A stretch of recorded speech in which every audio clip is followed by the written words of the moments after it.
Hello, happy 2023, everybody. Yeah, Happy New Year. Another great year for watching movies. You might be able to tell we have a little bit of a different audio setup this time. Hopefully better, but feel free to drop a comment or a direct message telling me what you think. We've changed the approach. Instead of now speaking into the same unit right in the middle of us, we each have our own microphone now, finally. Yeah, so hopefully that'll be good. I mean, I'll miss sitting like directly next to you, but We're able to see each other. Like, we have better eye Yeah. contact this way. Yeah. Mhm. So hopefully you'll be able to hear a lot more richness in our voices. You'll probably also be able to hear our refrigerator hum. But I mean, what can you do about that? well, what can I do? I could drag out the fridge and unplug it, but you asked me not to, so the food wouldn't spoil. Yeah, I mean, don't really want my Yeah. food to spoil, so we'll So- just have to live with it. So 2023, I think, is going to mark a bit of a changing point for the podcast. So we got this new audio setup. Looking ahead to some slightly different approaches to our content coming up in the next couple of episodes that I'm really excited about after we finish our international mini marathon that we're going to talk about Japan here today. And then in addition to that, we're going to aim for some slightly shorter episodes. We've been going for about an hour, about half hour per movie so far. I'm going to aim for around 45 minutes-ish. And in the future, we might be covering one movie per episode and just doing a bit of an expanded talk, or just talking for as long as you feel the need. We generally talk for as long as we feel like we need to. We just tend to be long-winded. So look forward to that in the coming episodes. Really excited about that. But what we're here to talk about today is the Japanese edition of our international mini marathon. So far, we have done France, where we watched The 400 Blows and Breathless. One of those was great. The other one was Breathless. And we watched some Korean films. We watched Memories of Murder, as well as Decision to Leave. One of those was good. The other one was confusing. I mean, it's good to watch all of them. I always think that watching a not so good film makes you recognize how good some films are. Yeah. I still feel like I was too dumb to understand Decision to Leave, but hey, we can't win them all. It just wasn't for you. Yeah, it wasn't for me. But what we're here to talk about today is Harakiri, which came out in 1962, and Drive My Car, which came out in 2021. I thought it was like 2022. I was going to be like, oh man, it was like... What, finally a new movie? No, like 60 years apart. Oh, yeah. Well, it's interesting. We'll get into the timeline of Drive My Car in a little bit, but I felt like I was a little bit confused as to when Drive My Car took place, just based on the cars that I was seeing. But then also they were wearing masks from the pandemic. So yeah, we'll discuss that in a little bit. Yeah. So Harakiri was a recommendation from my brother. He gave me 2 Japanese Criterion recommendations on Blu-ray at the same time, Harakiri and Seven Samurai. He said he liked Harakiri just a little bit more, so we watched that. Mm-hmm. And then I was really fighting my urge, as I've said in the past, to pick an anime movie for the other film. But our good friend Gabe from Carl and Gabe Go to the Movies, he recommended Drive My Car because it was a movie that he really liked from last year. So we watched that, which was super long, by the way. They were both, really long. Like Drive My Car was like 3 hours. Harakiri was like 2.5. It was over 2, yeah. Yeah. But I mean, I thought it was nice. Like, it was kind of on my mind to watch Drive My Car at some point anyways. Right. So this was a good excuse. Exactly. But we'll talk about Harakiri first, and I shall read the log line. Harakiri, 1962. When a Ronin requesting seppuku at a feudal lord's palace is told of the brutal suicide of another Ronin who previously visited, he reveals how their pasts are intertwined, and in doing so, challenges the clan's integrity.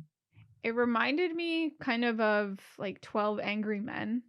Really? That is not the comparison I expected you to draw. Just it's even though it's supposed to be a movie about like taking action, a lot of the movie is about taking action, like talking through situations and stuff, and that's why it reminded me of 12 Angry Men. They're talking about something like a decision that someone made and deciding whether it was fair or not. That's very interesting. I didn't think about it that way. It was like I want to say, what is the protagonist's name? I have it right here. Give me a second. Hanshiro Tsugumo. I'm probably butchering that, but I'm doing my best. Okay. Hanshiro? So it was like he was trying to, well, I mean, he said as much. He's like, I want to kill myself because I have nothing left, but I want to put you guys like on trial. I want you to realize like what you've done and Right. like how it's affected people. Mm-hmm. And they're like, no. Yeah. A very bitter ending. Yeah. I mean, that's the case sometimes. I mean, it was very cyclical because Mhm. it started with like the statue and the book with the decree or Exactly, whatever, yeah. but then in the end. But I thought it was a very interesting and elegant film. I actually loved it. I thought it was cool. Yeah. So I wasn't sure how I was gonna like it going in. Like we went in completely cold to Harakiri and Drive My Car. I mean, Harakiri, as we now know, is like the word for that form of suicide. So if we had known that, or if I had known that, maybe you knew that already. I didn't, but that makes sense. Yeah. Then we would have been tipped off to the plot. I always thought that the Japanese word for suicide or suicide of that kind was seppuku or seppuku. I don't know how to pronounce it. And I was really confused why they were using that word but not harakiri. But I actually have a little piece of trivia for you that answers that. So, Okay. seppuku and harakiri, the US working title, both mean to commit ritual suicide in Japan. However, seppuku is the formal term derived from the kanji characters for hara, meaning belly, and kiri, meaning cut.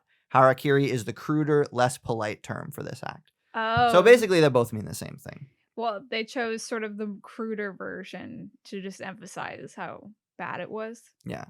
Sometimes they didn't even use the word. He just did the gesture of pulling the knife across his belly, which I thought was very cool and creepy. Mm-hmm. I mean, well, they also said other things that, I mean, maybe to get across to people that aren't aware of it, because it said it was an art festival entry. So maybe like they were trying to appeal to a wider audience. Possibly.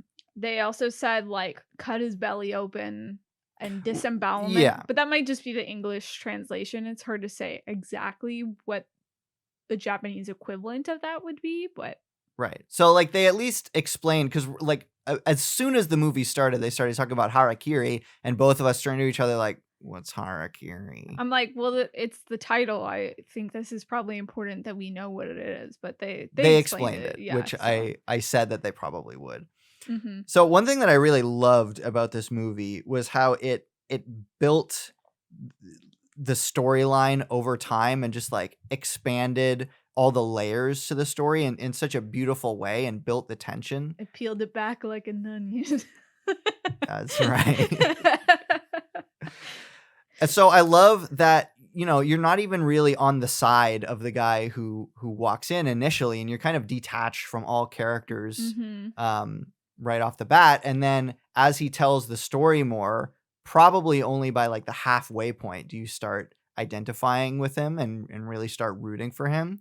And the way that it builds and builds and builds towards the end to such an explosive finale, I thought was really well done. And like it was a long movie, but I wasn't really looking at my watch.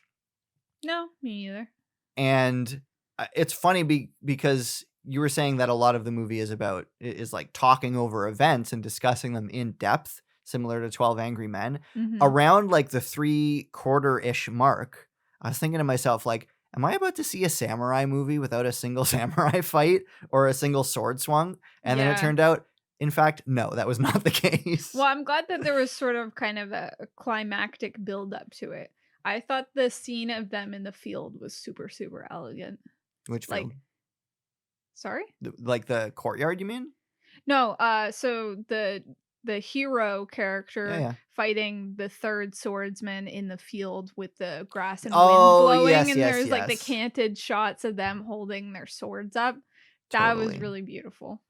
Yeah. And like the visuals in this film were top notch. You know, as far as like cinematography from the 60s goes, excellent. Really, really great and vivid despite the lack of color. I agree. And what was so interesting about having such great cinematography without color is there were certain moments, like you read The Giver, right? Yes. There's parts early in The Giver where like they live in a world of black and white basically, Mhm. and Jonas, the main guy, sees like a shimmer, like a shine, and he starts to see that color seep into his world. I was having an experience kind of like that while watching Harakiri, where I was like, the imagery is so vivid. I almost feel like I am seeing color Mhm, because it's yeah. just so bold. For sure. So as someone that has had a love of retro television, Mhm. I have seen a lot of black and white shows, so I was never shied away from black and white. I just kind Yeah. of adapt to it. So to me, like, it was no problem to watch a black and white movie, but in terms of movies that were shot in black and white, it is definitely one of the best cinematography I've seen. I probably better than Psycho. I mean, Oh yeah. Psycho was good at building tension, but in terms of just like raw camera movements and lighting and all that kind of stuff, I think this was better. Yeah, I will say, like, in addition to having an excellent script, an excellent story, which we will be spoiling, by the way, spoilers, the class of filmmaking was so far up there. Like the acting from the lead actor, whose name I will try to pronounce, Tatsuya Nakadai, Mm. he might be like the most badass looking actor ever, or at least the most badass Japanese looking actor, like with the Mhm. beard, Oh, definitely. his like death stare, his wide open eyes, like just looked so cool. Yeah, and he was, like, creepy when he needed to be, and, like, he was very unassuming in the beginning, and Yeah. as they were talking about, how, Ronin had came before and stuff, I was kind of, like, on the samurai sides, like, "Oh, he's just coming in here, like, trying to, like, waste their time, get money Hmm. from them," like, Yeah. but as they reveal more, it's like, "No, I'm totally on the protagonist side, like, these Yeah. samurais are terrible, like, they need, penance for what they've done." Yeah. He plays him so well that like you can tell he's a man on a mission from the very beginning. And I thought the structure was also very interesting. I was confused a little bit at first because they start telling Tsugumo's story, Hanshiro Tsugumo's story, when he walks in, and then they like within minutes start a flashback to Motome Chijiwa's story. Again, Mhm. apologies if I'm butchering that. And I wasn't sure at first when they jumped back from the Yeah. flashback That was a little to bit confusing. to the main story. Mhm. But once it got going, it became clear that it was like they're weaving together very nicely the past storyline with the present storyline, to Yeah. the point where like in the beginning it feels like it's mostly the present storyline, and then as we get into the second half it's mostly the past and occasional cutbacks to it. So it had very interesting structure, Right. but the way that it built tension was so palpable, especially like by the halfway point, at the very least when he's sitting there and they're all talking, and like I really didn't know where it was going to go. Like I really didn't think that he was going to take on all those samurai and try to fight them off. I honestly did not think that was going to happen, but I didn't know like if he was going to go through with it or what. And so now that we're done and looking back, it seems like pretty obvious where it will Mhm. go. At the Tripping time, over it my was words a like, bit here. here's this innocent guy, and he says he's poor, and he just wants to kill himself, and we're like, "Alright, Yeah, go like ahead and kill yourself." in the moment, I wasn't sure what was going to Yeah. happen, which I Absolutely. appreciated. Yeah. This movie is also a really great example of a film that works very well with very little music. This is one of the one instances I was noting that myself, where there was a lot of silence, Yeah. especially during battle moments.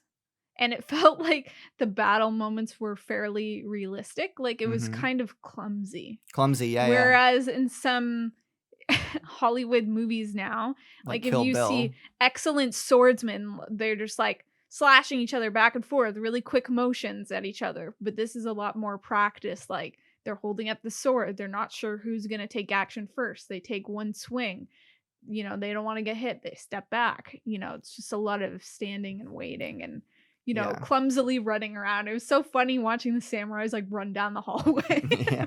And I'm not trying to not Kill Bill or anything, but I think in those movies the characters have a real lack of fear. Like I'm just gonna lunge and not care about whether or not I get struck down because it's good for me to lunge in front of the camera. Whereas it felt a lot more like the samurai? Is samurai the plural of samurai? I have no idea. It felt a lot more like those warriors, just avoiding using the word altogether, really were afraid to get hit. They didn't Absolutely. want to step in because they were like, you know, Well, I think that they showed wanted, the yeah, intensity of the actions then. for Because it was sure. like, ooh, if they get struck, then they'll die. Whereas in a movie like, Kill Bill, it's like, oh, they die. Because it's that kind of movie where it's like nothing is realistic. It's more for like action and fun. Hmm. I think we can both agree that there are many victims in this story, but the real victim is King O. Oh, Gone that before his time. that baby was so sad. They would just cut back to like a close up, and the baby was like barely breathing with like the cloth on its forehead. So sad. Yeah. I found this to be a very engaging story. And I Yeah, was absolutely. very drawn in. I couldn't wait to see what would happen next. And I was really glad that we watched it. Especially because I went in with kind of like mixed expectations, kind of expecting nothing. The reason I went in with mixed expectations is because I tend not to love the same movies that my brother loves. As I've said before, he prefers like kind of thinking sort of movies, and I prefer feeling sort of movies. And so he recommended Harakiri, and I was like, well, I'll take your recommendation, but if you like it, then that probably means that I won't. But I ended Well, up really well, liking not it. necessarily. I'm sure No, not there's necessarily. I mean, some obviously, movies you there's guys movies that we like. both liked Yeah. together. We're brothers, but we just have very different tastes. That's Yeah. fair. So speaking of those sword fights, a little bit more trivia here. You might be interested to know. Yeah. While filming, Tatsuya Nakadai was afraid during most of the sword and spear fighting scenes because real swords were being Oh used. my goodness. That seems unsafe. Well, it probably aided their performance because Yeah. they really were afraid of getting sliced. No kidding. But I mean, in terms of a working actor, that seems like a dangerous work environment. Yeah, it says this practice is now forbidden in Japanese films for Absolutely. good reason. Yeah. Yeah. I will say that the protagonist, the character, they talked about how, he might not have been to the best like sword school like the other guys, but he was actually like a battle trained samurai. And, Hmm. it's like he was saying it's like practicing swimming on dry ground. Yeah. It's like it's not the same. So he was able to overtake them because he actually had real battle experience. Hmm. Now, how do you see the main conflict of like? I mean, I can kind of guess your answer, but like in the story of the main character saying, you shouldn't have treated this guy this way. What do you think is the ideal way that they should have treated the initial guy who came in, Motome, I think was his name?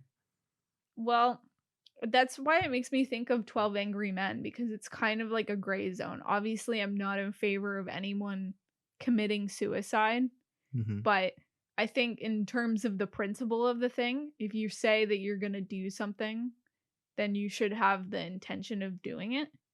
But I think it's cruel on their end to make him uphold it just because they've had people in the past try to hurt them. Yeah, I think it was unbelievably cruel to make him do that, like with a bamboo sword. Oh, that was terrible. What they probably should have done was sort of a compromise where they should have like put him to work in the area. I don't know what that building is called, forgive me, but like put him to work as like janitorial duties or something. Hmm. Something that will like both punish him physically and maybe like embarrass him, but that they can actually justify giving him money for. Like instead of just giving him money to go away, put him through his paces and ultimately give him what he wants. But still, that could be a way to like sort of punish him by making him work and Hmm. whatever, right? But that's Like ultimately what he wanted. Like he wanted some money because, his wife and son were sick. that's what I'm And saying. he sold everything he had. But I think they're like, people are taking advantage of us. We have to stand up to this. If people say they want to kill themselves, then that's what we're gonna make them do. To quote the great Roger Sweet, ridiculous. Of course it's ridiculous. I mean, and like, at first you're like, why does he have a bamboo sword? That's so weird. Yeah. And then later on you see that he sold it because he was trying to take care of his family, and you're He's like, trying to take care of Dear Kingo. oh man, that is like ultra cruel that they made him kill himself with that. Yeah, especially because Hanshiro said, he was like, I wouldn't have even thought to sell my blades because they're just like a part of me. It didn't even occur to me. Right. That's how desperate he was, that he sold something that you would normally never consider selling. Well, and earlier in the film, they were chatting, and the protagonist was saying to like his son-in-law, like, some people have tried to get money by saying like they want to commit harakiri, Yeah. and they'll send them away some money, and he was just so desperate that's it felt like his last resort. Mm-hmm. But I feel so bad for him. Yeah. One thing that I felt was interesting in this discussion, I don't know the character's name, so this is going to be hard for me to refer to him. But when Hanshiro first walks in, the first guy that he sees, who starts telling him the story about Motome, that guy, and he's kind of the main guy that he's verbally facing off throughout the movie. They're sitting across from each other. You know who I'm talking about? Seems like he's the head of the samurai house or whatever. He's not like the head of, like, he's maybe like the one who operates the house, but he's not like the leader of the clan. He's like, no, but he's like the manager on site. Right, or yeah. Something. So that guy. So what I thought was interesting about him is by the end of the movie, it seems like he's remaining steadfast in his terrible beliefs and being like, we're not going to admit that we did anything wrong, and we're still going to, put this guy to death, right? Yeah. But what I thought was interesting was that when Hanshiro, sorry, I dropped my phone. When Hanshiro first comes in, it seemed apparent to me that manager character actively did not want the same thing to happen. Because if he really relished having killed Motome, then he wouldn't have said anything. And he would have said, okay, big bearded Ronin, come in here and we'll do the same thing again and we'll make you kill yourself. But instead, he was like, let me tell you this story and tell you why you should probably go away. Oh, that didn't scare you off? I'm going to tell you more of the story and continue to try and convince you to go away. So it seemed like at first he really didn't want the same thing to happen, which I thought was an interesting comparison between Hanshiro and Motome when they both came in. Well, I think that he just got more and more mad that he was ruining his samurai like house and taking down his You're ruining my samurai house. taking down like his top 3 swordsmen. Right. Like they were saying like taking away the ponytail is like as good as killing them. Like it's a dishonor to the samurai, and he like made them commit suicide because the protagonist did that. Yeah. So, I mean, I think he's just vain, and just, things didn't go his way, so he just wants to cover it up. And I don't think that's really a good course of action. Mm-hmm. Yeah. So, as my final piece of trivia here, I'll read something that sheds a bit more light on sort of the themes of the movie and the director's intention. Mm-hmm. So, during the final fight scene in the film, Nakadai's protagonist approaches the samurai armor, which the audience sees at the very beginning of the film. While at the start of the film, the armor seems ominous, revered, and almost ethereal. In the finale, this is contrasted when we see it used as little more than a shield, which is eventually thrown at his attackers. Ostensibly, this signifies Masaki Kobayashi, that's the director's, feelings around revering feudal Japan, and while old traditions may be idealized and worshipped, that like the armor in the film, they are hollow and empty. However, as the end of the film shows, history can be written by the ignoble, never heard that word before, ignoble, and lies can feed and restore such hollow reverence. So that's interesting. I feel like I might have been friends with this director had we been born in the same place at the same time, because I'm of the mind that certain traditions that have been around for a long time should be challenged because there of a time gone by that might not be Mhm. relevant anymore, and that things should be taken a look at and reevaluated from time to time. Mhm. But I thought it was interesting that he chose to visually show that through the samurai armor. Mhm. I mean, that was the whole thing with Harakiri. It was like we're holding steadfast to this tradition because we think it's important to the samurai way. And the protagonist was trying to challenge them and saying, just because you were told to do this way doesn't mean you have to do it this way. Like you can show kindness to others. Like, Mm-hmm. so yeah. Yeah. Overall, excellent quality of filmmaking. Mhm. Really, really engaging script and story. I'm really glad that we watched it again. I've said this before. I don't have a problem with longer films, and we'll get to an even longer film in a second. But I felt that this film used its runtime very effectively. The moments without music really helped grind in the tension, and then the moments with music were just so powerful and striking Mhm. during those occasional cues. Really enjoyed the performance. I would give this probably an easy 9 out of 10. I think that's fair. I mean, I weirdly found this movie somewhat relaxing because Interesting. sometimes it was just like scenes of people just kind of like standing in the wind, walking down the street and stuff like that. Mm-hmm. Just kind of like still, just kind of calming because there wasn't like a lot going on, like music and stuff like that. Yeah. So would you say you liked it quite a bit? Because when we finished it, you said I didn't dislike it. I believe is what you said. Well, I asked you thumbs up, thumbs down, and you're like, I don't want to say. And you're Well, like, because did I you wanted like to it? Did save it you for the love it? podcast. Well, I just wanted to make it clear that I wasn't negative towards it, that I enjoyed it. And you decided to tell me that by saying I didn't dislike it. Yeah, because I was kind of leaving it open ended for the podcast. Well, it definitely was. So what would you rate it? Mm, I mean, I think it's a really well made film. Yep. That it Uh, is. I mean, there. I'm not always a fan in older movies of really drawn out actions. I did say that that was relaxing. It Mm-hmm. was in a way, but it was just like I feel with newer movies, but not the next movie we're talking about, and more newer cinema, they make actions a lot shorter and we don't have to see the full actions of every single thing.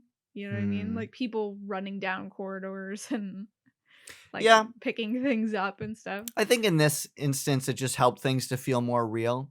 And I feel like if they had rushed through some of those slower moments, you wouldn't have felt the tension building as much. I think it mostly felt fair for this movie. One thing that I didn't like was the protagonist was talking with his old friend Mm-hmm. and he's like, we're two single guys who were former like warriors. We Yep. didn't do too bad at all. And then they're like, ha ha ha ha ha ha ha ha ha. I'm like, you didn't say anything funny at all. Like, why are you laughing so hard? Maybe it was funnier in Japanese because of whatever turn of phrase he used. I don't Maybe, know. but it did not translate. It just felt like a sitcom punch. Like, okay, we're laughing because it seems like we should. Yeah. And then last thing I'll say is that we watched the Criterion Blu-ray of this.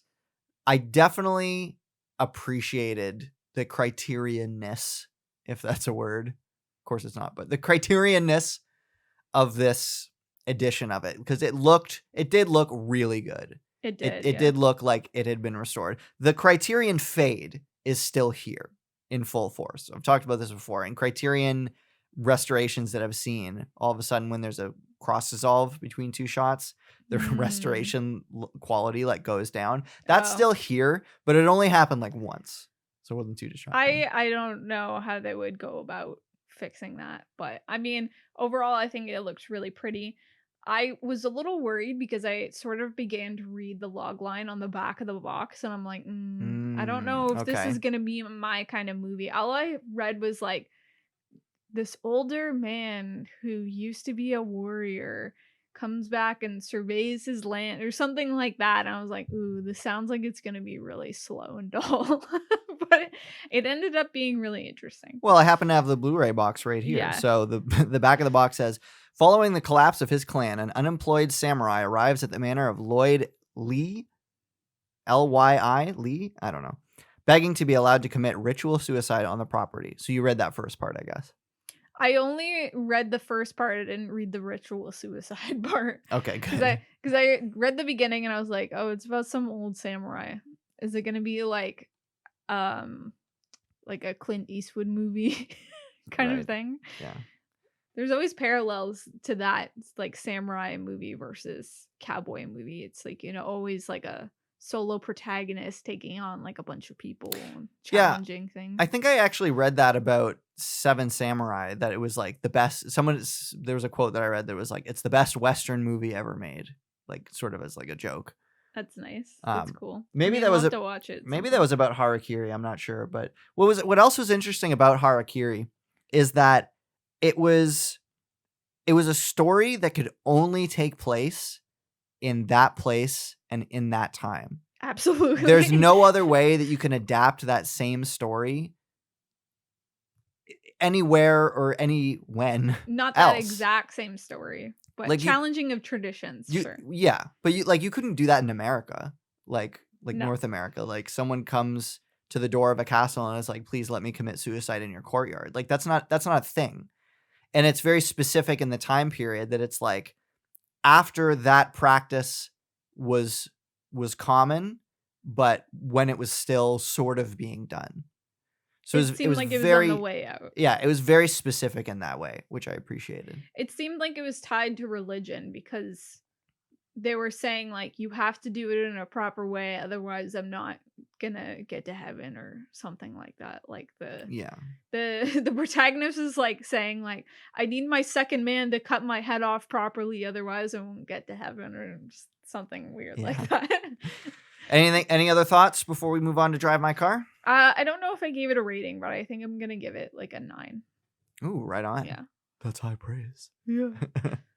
All right. So, Drive My Car came out in 2021. The logline is: a renowned stage actor and director learns to cope with his wife's unexpected passing when he receives an offer to direct a production of Uncle Vanya in Hiroshima.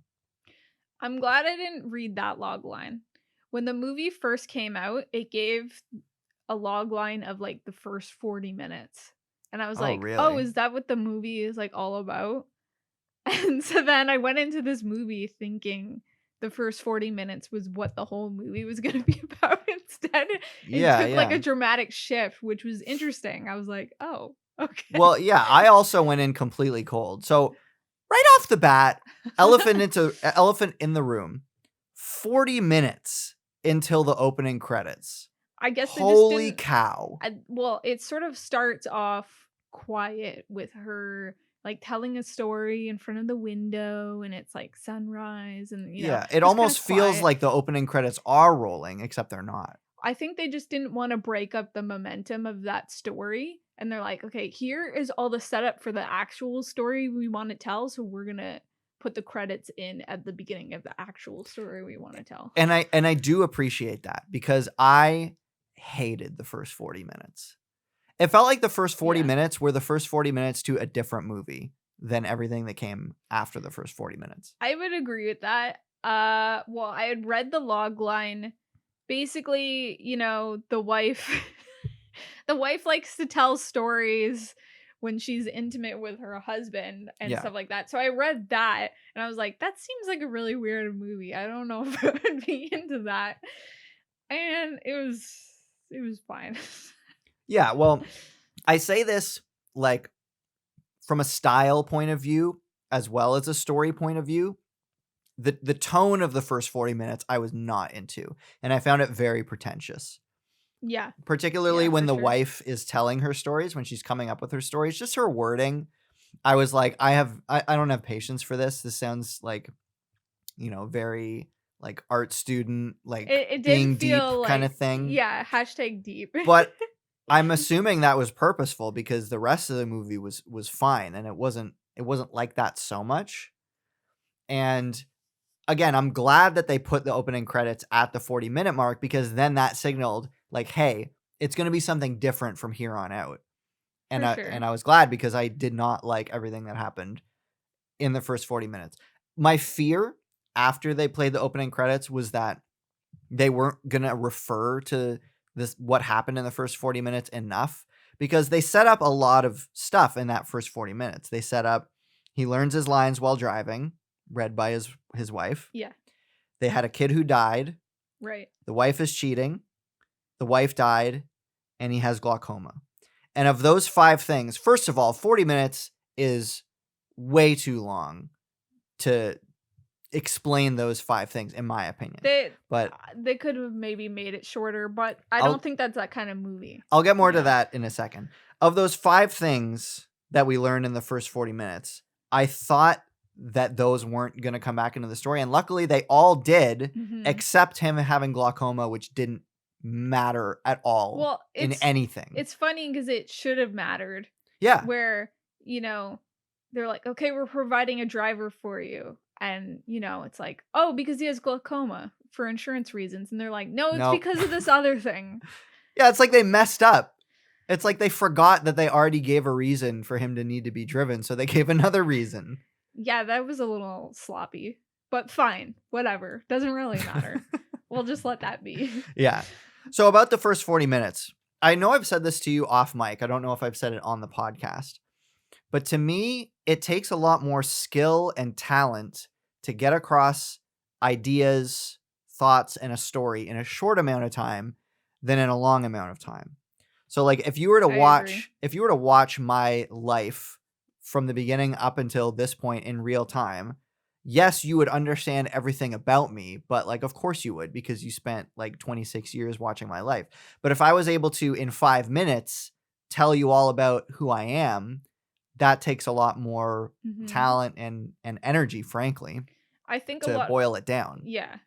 I think a lot of that can be done through visual storytelling. The old motto, show, don't tell, which not enough filmmakers do. I agree. I think sometimes they feel like you need to really hammer it into the audience to get things across, but I think just subtle things can indicate things about a character, like about how the female driver wore the same outfit every single day. That tells you that she's probably poor and probably doesn't have any other clothes with her.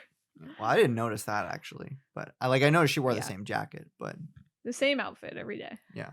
So those 5 things to get across in the first 40 minutes, I think that could have easily been 15 to 20 minutes. No doubt. Yeah. They because on the one hand, I want to say, director, go ahead and do your thing and tell the story at the pace that you want to tell it. But I think because the setup to the story felt so different than the main part of the story, it really should have been shorter. Maybe that was the idea, though. I don't know. Because it was giving me Decision to Leave vibes a little bit, where like there's sort of like a clear first half and second half to Decision to Leave, and they feel quite different. And so I was, for Decision to Leave, I was game for the style and tone that they were going for in the first half, and I felt like the second half was too different and I didn't like it. Whereas for this, I was not enjoying the style and tone of the first 40 minutes. And then after the first 40 minutes, I was like, oh, I'm actually enjoying this a decent amount.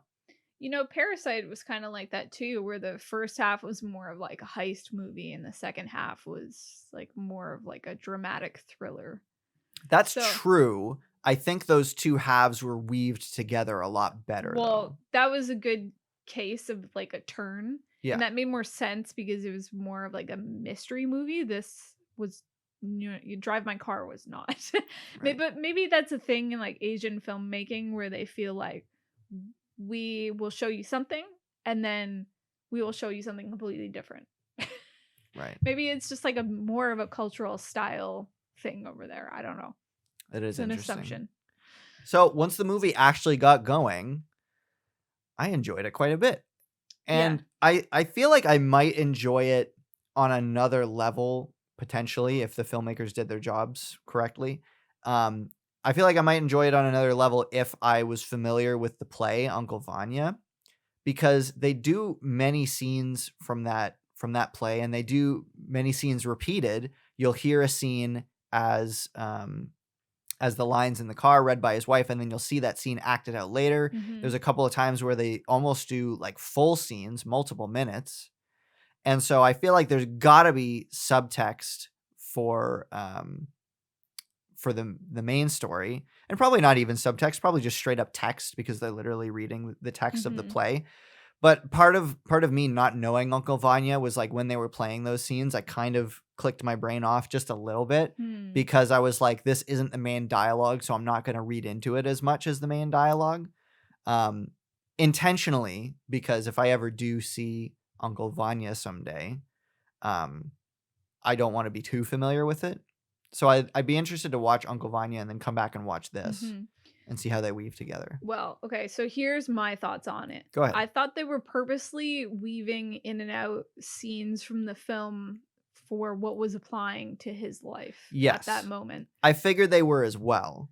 And that's why he was saying that he couldn't play Uncle Vanya. Like he's saying that Chekhov words like hit you on like another level and like Yeah. they have a way of affecting you. And that was why, he was talking about or he was acting in a scene on stage about, something about his wife cheating or someone cheating or something like that. And he obviously, felt that about his deceased wife. Mm-hmm. And like that made him like run into the other room, kind of like, ooh, I can't play this character again. But then he has to later on.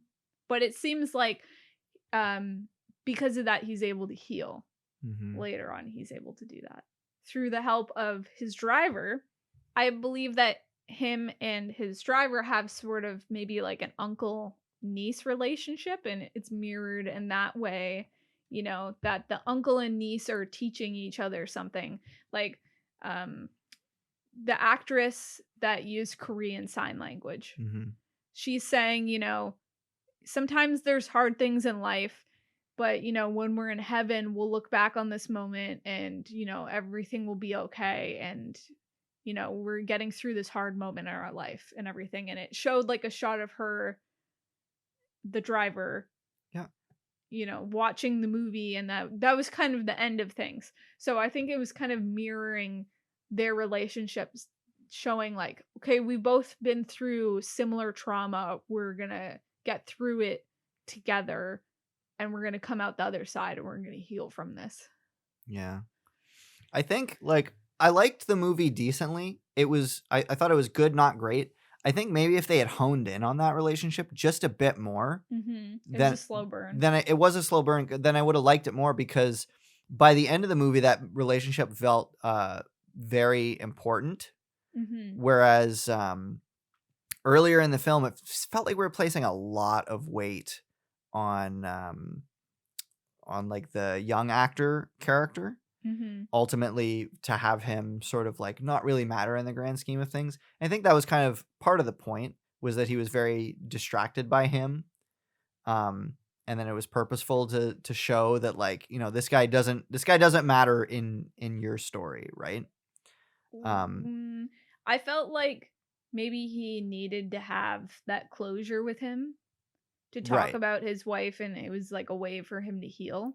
Yeah. And the way that they were talking about the story that his wife was explaining to both of them, I think the way that she was telling the story, she was trying to get across to her husband.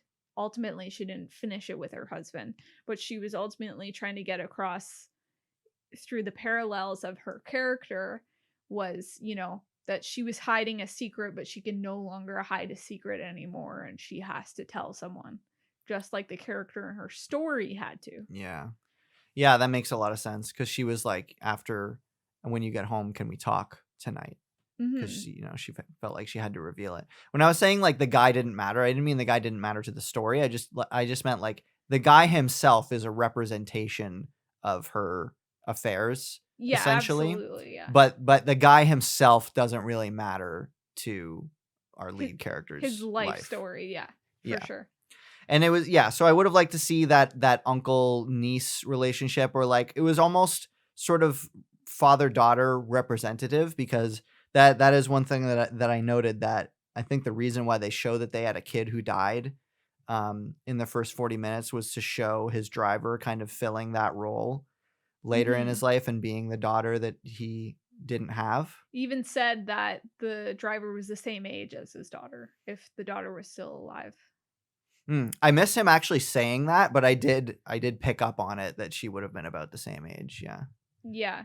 And speaking of which, um, the timeline, like I said, is like a little confusing because I guess it takes place during the pandemic because of masks, but also I think people in Japan wear masks often They anyway. were only wearing she was only wearing a mask in the final scene, which showed to me that it took place after the events that happened because during the play no one was wearing masks before. Okay, I thought they were wearing masks when they first sat down to read the script. Maybe, No. maybe I'm wrong. And to me it felt like it could have been dated because he had the cassette tape and had an old car, but Yeah. he also was looking at auditions on his MacBook Pro and talked to her over like his wife over Skype. Mm, So it showed that to me that it was in a newer timeline, but he just had an affinity for older stuff. right. When I heard the Skype chime, I was like, "What year are we in?" Because I haven't used Skype in like 10 years. Maybe it's still a thing over there. I don't know. Or maybe he's just stuck in his ways I with using guess. Skype. I don't know. Yeah. So I got some trivia for you here about that. So the chronological settings are kept generally concrete, but only told in indirect ways. In the prologue, the date of the daughter's death is given in a Buddhist ceremony as February 25th, 2001, the only occasion on which a specific year is explicitly presented. At this moment, viewers can guess it is for the death anniversary in February, but can't find what the current year is. Much later, when the daughter's age is told, Japanese custom would find, if do the arithmetic, that's what the piece of trivia says, if do the arithmetic, the ceremony to have been the traditional 16-year anniversary, and thus conclude the chronology of the story. So 2001 plus 16 years, and then they advance 2 years. Correct. And yeah, so to me, I think it does a time jump at the end Right. where we're seeing the driver. I feel like I need to rewatch the last scene. I'm unsure if you have a trivia about it, I do. but I have some thoughts on what it could mean Mhm. because I think it was purposely a little ambiguous. So they do a reveal, that she's buying groceries, her hair is down. I don't know, she had a mask on when she took it off. Did she still have a scar? I I saw don't her know I if that saw was her part of yeah, it. I saw her driving in the car. I didn't see the scar, but it could have just been the angle that was preventing us from seeing Yeah, it. because I'm wondering if that was also something that I was supposed to catch, but I didn't. But it showed that she had like a happy dog and that she was, Yeah. scritching at the dog and she was driving the guy's car. So it's like, okay, some time has passed. She seems like she's happier because she's less closed off physically. Mhm. Her hair's not up. She's giving a different vibe. Yeah. She's looking like she's smiling a bit with the dog and stuff like that. So it's like she's healed. And Mhm. she's obviously healing through some kind of relationship or friendship with the protagonist. Okay. So you didn't think that he was like dead or out of the picture at the end because he wasn't there. Oh, no. I Well, I just don't thought know. I thought that maybe here are my thoughts. Yep. Either that they were close friends and, she's his driver still and gets to use his car, Yeah. or that they were weirdly in some kind of relationship together and that she's using his car because they're dating, Mhm. or possibly he gave her his old car because he didn't need any more and but it was sentimental to him or something. I didn't Right. necessarily think he was dead. Mm. But what are your thoughts? I did kind of think he was dead because otherwise, why would they not show him? They showed no indication of why he was dead. They showed no indication of him being there either. So I don't know. I don't know. The only piece of It's supposed to be trivia, open-ended, right? yeah, the only piece of trivia that I have is that the final scene takes place in Korea, not in Japan. Mm. Like they speak Korean. There's Korean license plates on the car. So I I'm thought the license plates might be different. yeah, I noticed that too. Obviously, I didn't recognize it as being Korean, but I wasn't Interesting. sure what exactly that was supposed to represent because she didn't say she was from Korea, right? She wasn't from Korea. She was just from a different part of Japan. Well, that's unclear to me because she talked about like going to her backcountry place and it took them like a day to get there. I don't know if that means she just lived the other side of Japan or if she lived in Korea. It's unclear to me, but she did speak Japanese at the dinner table because she said, "Hi, oishi desu." And that's like actually a sentence I know. So I was like, "Oh, yeah, Japanese." Right. Plus, okay, I don't think you can get to Korea from I have no like by idea. car anyway. I don't know. So I'm gonna say that Well, scene they was. took a ferry though. How long would that ferry have been? I have no Good point, idea with the though. relations Good point, though. because I they were appreciate that. sleeping in the So ferry. yeah. Um, Here is maybe a thought because we know that one of the directors from the theater and his wife are Korean. Mm-hmm. So maybe she moved to Korea with them For because some she reason. became friends with them. I Mm. don't know. It's a thought. Yeah, I guess the way that I interpreted it was that Oh, is the dog theirs? it looked kind of similar. It might have been I couldn't tell, to be honest. I'd have to watch it again. that's interesting. That's a I mean, see, I wouldn't have known that she was in Korea because I can't Yeah. tell the difference. So And so you're talking about the dog that belonged to the woman who was doing Korean Sign Language, and then the guy correct. with the longish hair. Yeah. when Loved they're that at guy's his- style, by the way. Yeah. I loved his blazers and sweaters. It's very me. He's the Korean you. Yeah.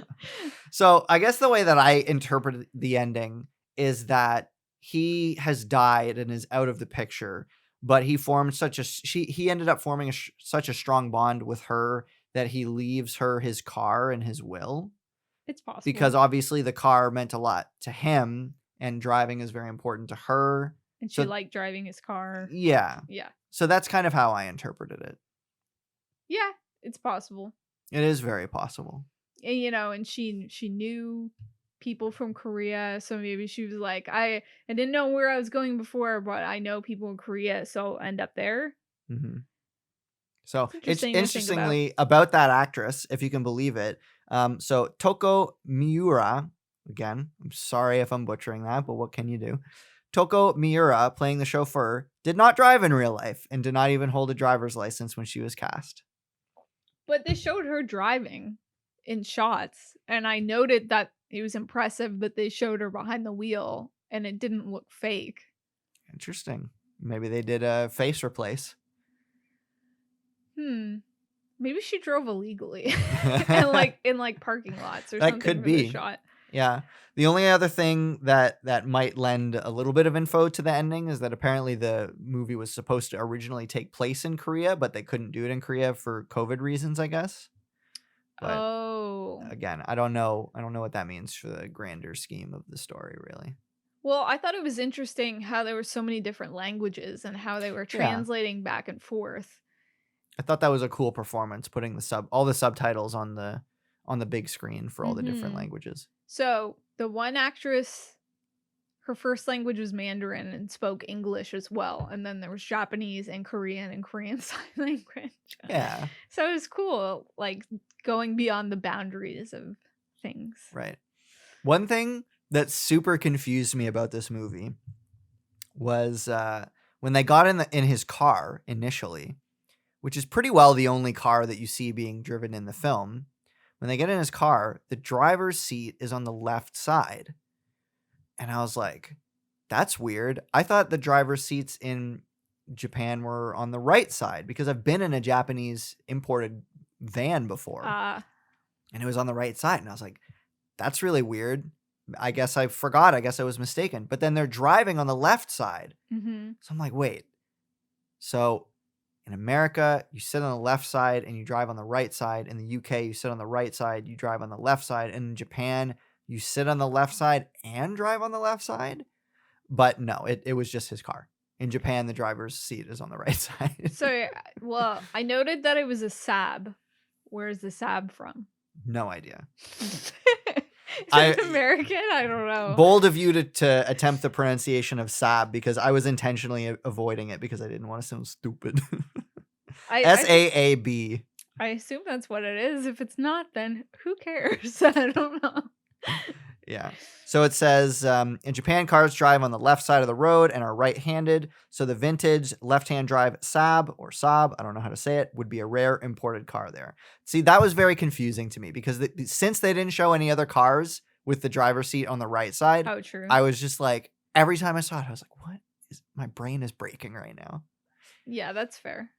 So overall thoughts, I don't think this movie was bad enough to give it a 7. I think I maybe have to give it an 8. It's definitely not a 9 though. No. Just because the beginning was just maybe a little pretentious. I don't know. Yeah, and I'll say again, this was a very long movie. This was 3 hours. The driving shots were really pretty though. I sometimes have a hard time making it through slow-paced long movies, but I felt like this was a movie that used its slow pace pretty well because it's just kind of representing the main character, just kind of like flowing through life. You know, it's not like action every minute, you know, it's not like quick cuts like Edgar Wright, you know. I felt that the pace matched the story. But that being said, I still think the first 40 minutes were too long and could have easily been cut down. And if you did cut the first 40 minutes down, you wouldn't have to cut anything from everything after the first 40 minutes, and then you would have a much more approachable, digestible length to the movie. Because as soon as I saw 3 hours, I was like, ugh. Well, like the driver, she explains what happens with her mother just through like a little story. And we pretty Which much was very engaging. And we pretty much get, you know, based on their conversations, what her life was like and what it is now. Yeah. And, you know, we didn't have to have like tons of setup. Yeah.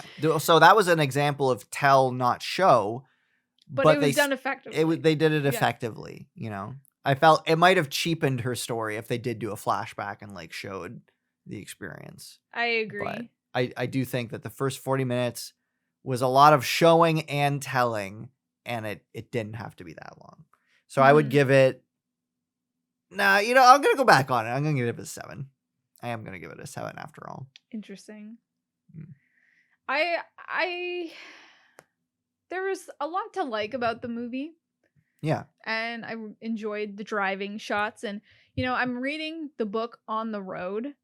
And so it felt very fitting to that, where, you know, On the Road is a meandering story about going on car trips and little things happening to the character and meeting different people and getting in and out of the car and thinking about things and looking at clouds and stuff like that. So it felt very similar to this, where it's like, okay, now we're in the car and we're looking at this tunnel and now we're talking to this person, and it felt similar to that. But I think the story was done more effectively than On the Road. Yeah. Overall, I would. So I'm maybe give it an 8. I don't know. I enjoyed it. I don't know if I would recommend it to others. I mean, certainly it depends who it is. It depends who it is. It depends what their tastes are. Certainly Gabe liked it enough to recommend it. And I think it's about that time for our recurring segment, our one and only recurring segment on this show. Gabe's Grade. So this is what Gabe thought about the movie. This is his review on Letterboxd. 5 stars. A beautiful and touching love letter to driving and the escape it can provide us. The Saab 900 Turbo serves many functions in this film. A place for grieving, processing loss, healing, and forming new bonds. It's a reliable, unstoppable constant, an unsinkable life raft in the rough seas of life. So I thought that's very interesting because that really ties it together with the title, which I like halfway through I was kind of dogging on the title. I was like, this is a dumb title. It's like barely about the driving. But by the end it made a lot more sense. Because she's driving his car. Yeah, well it was more the movie emerged as being more about the relationship between those two. So I would say Gabe's review is a very nice sentiment that ties it back to I think the that's main sort of idea there. Where it's like, well, the car is like the catalyst for actions and it's for his change. It's in the same way that some people say that like Hogwarts is a character in Harry Potter. The car is kind of a character in this story. Are you laughing at me? Very similar movies. Yeah, identical. What I think it reminds me of is Perks of Being a Wallflower. Okay, which I haven't seen. Right. But it's just a small note is, they're teens, so they can be a little maybe like pretentious because, or wise, hashtag wise. When they're driving in the car, they go fast and through a tunnel, they stand up in the sunroof and it makes them feel like they're infinite. Hmm. And just, like they're feeling really alive because they're driving and they're going fast and they're zooming through a tunnel. And I was thinking of that while they were driving and going, there's pretty shots of them going through the tunnel and everything, just kind of, you know, to that crowd and Perks of Being a Wallflower, driving made them feel alive and in the moment. And for these characters, driving that red Saab made them feel alive and in the moment. It helped them connect. It helped them recover. Mhm. That was very interesting. It was nice that they were able to lean on each other in Yeah. those situations, And that they could open up and yeah. identify with each other. I liked it as well. The visual note that like he starts out riding in the back seat, and as they get more comfortable, he starts riding in the front seat. Yeah, That was cool. definitely. It showed like their closer bond. Yeah. Other than that, like it was written like decently well after the first 40 minutes. I liked the dialogue. I liked the performances. Subtle, not too in your face. The cinematography was really nothing to write home about. It was workable. Yeah. Perfectly serviceable. I think the locale was pretty, like the hotel he stayed at was beautiful on the water and everything. Yeah, I'd like to stay And there. some movies, I think cinematography is more about telling the story you need to tell. And not everything has to be super showy. And I think they told the story they wanted to tell effectively. Yeah. Very true. Any other thoughts? No, I think that's it. I it's very interesting that we unintentionally chose two movies that were very slow burns. Yeah, well, because when I picked them, I had no idea what the run times were, nor did I know what the log lines were. Mm-hmm. I'm glad to have broken our tradition so far. Breakin' 2, Electric Boogaloo. I'm glad to have broken our tradition of our little mini marathon here, where so far it's, for our Korean films and our French films, it's been a movie that I liked and a movie that I didn't like and a movie that I liked and a movie that I didn't like. I'm glad that I decently liked these two movies. Well, it's hard to know if it's two movies you've never seen before. It's a good chance 50-50 that you're going to like it or you're not going to like it. The odds are stacked against our Italian films, and we might end up watching two films that I hate both of them. I mean, that's all part of the experience, though. You're never going to know what you're going to like until you see it. Like, I wouldn't have necessarily gone for Harakiri on my own, but I think it was worth watching for sure. So yeah, you never know. The only reason we watched it was like my brother handed me Harakiri and Seven Samurai, and I was going to watch Seven Samurai, but he said I like Harakiri just a little bit more, and I was like, okay, we'll watch that one then. And I ended up really liking it. Who's to say if I would have liked Seven Samurai quite as much? Yeah, well, I'm sure we will visit it at some point in the future. So you've talked about wanting to be a little more analytical this year, talk about more important movies, but I think we should still be watching fun movies. I just don't know if we'll be talking about them so much on the pod, but I think there's a good balance. I think sometimes you watch a movie because you want to gain a sense of film history, or you want to watch something in a more artistic or analytical way, whereas sometimes you just want to watch something light and goofy that isn't necessarily on paper good, but you have a good time with it. I think there's a good balance for that. So yeah, since we started the podcast, the vast majority of films that we've watched together, we've talked about on the podcast. Going forward, we're gonna do things a little bit differently, because a lot of what we've done so far has been on the lighter side. Certainly, there's been dark movies in there, but I'm talking about like light in terms of tone and just the kinds of movies that are more like a bit more popcorny, like popcorny is a good way. Documentaries and like horror movies, pedestrian, as Jim Carrey would say. Yeah. Horror movies and stuff like that. But I'm craving something a bit more substantial, and that's part of what this international marathon has been directing us towards. So in the new year, in episodes coming up, we're going to finish off our international mini marathon with a couple Italian films. Then we might take a bit of a palate cleanser episode. And then going forward after that, we're going to be embarking on a bit of a chronological fillings ins of the gapses in our film history knowledge. So we've watched many films over many decades, but there's a lot of big landmarks in film that we've skipped over. That we probably should have watched in film school, but we didn't. We didn't, because there's only so much time. So we're gonna start out. I think we're gonna watch some from at the very least the 30s. There might be some from the 20s in there. That's possible.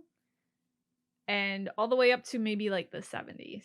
70s at least, and maybe one in the 90s as well. So the list will change as we go forward, but suffice to say, what's coming up is going to be some big heavy hitters in film history that I'm thinking we'll probably dedicate one episode per movie to. That's a little on the shorter side as opposed to 2 movies per episode totaling over an hour. Right. So a lot of them are AFI. I don't think the AFI is, the perfect list, but I think it's a good starting point. Like, I think a lot of the people that pick those movies, a lot of them were nostalgia for their time. A lot of older filmmakers being like, oh, I watched this movie when I was a kid and I loved it or whatever. Yeah. And then they stuck in like a couple newer ones, just to be fair, like Toy Story, stuff like that. But well, Toy Story is amazing. Yeah, but I don't know. It's not necessarily what I would pick for all of them, but I also haven't seen all of them. So I think a lot of those are a good start to what we will discuss, such as Citizen Kane. Yeah. And that I think that gives you a good idea of what we're going after here. Is like Citizen Kane is known as like a big movie landmark at the time, landmark movie, changed the face of cinema that a lot of people talk about. We didn't watch it because we probably assumed it was overrated, but now I think is the time when we're going to go back and we're going to watch some of those big heavy hitters that we missed out on. And then we will know if it's overrated. Exactly. And the podcast is a perfect place to talk about it. Yeah. Movies like Vertigo are a good instance where, a lot of people say it's like one of the best movies of all time. And, if we don't watch it, then we can't have a say whether we agree with them or not. Yeah. So I think it'll be good, even if we don't like the movies, just to gain more knowledge. And, we'll be able to look back on different movies from the years and say, oh, maybe this filmmaker got inspiration from this film in the past. And, it'll just help us in our film journey to have an idea of what filmmaking was like from every decade. Exactly. And I'm excited. So that about wraps it up for this episode. Go ahead and, again, leave a comment or direct message me letting me know how this new audio sounds. I'm very curious. And look forward to our Italian episode coming right up. I'm certainly looking forward to it. Farewell.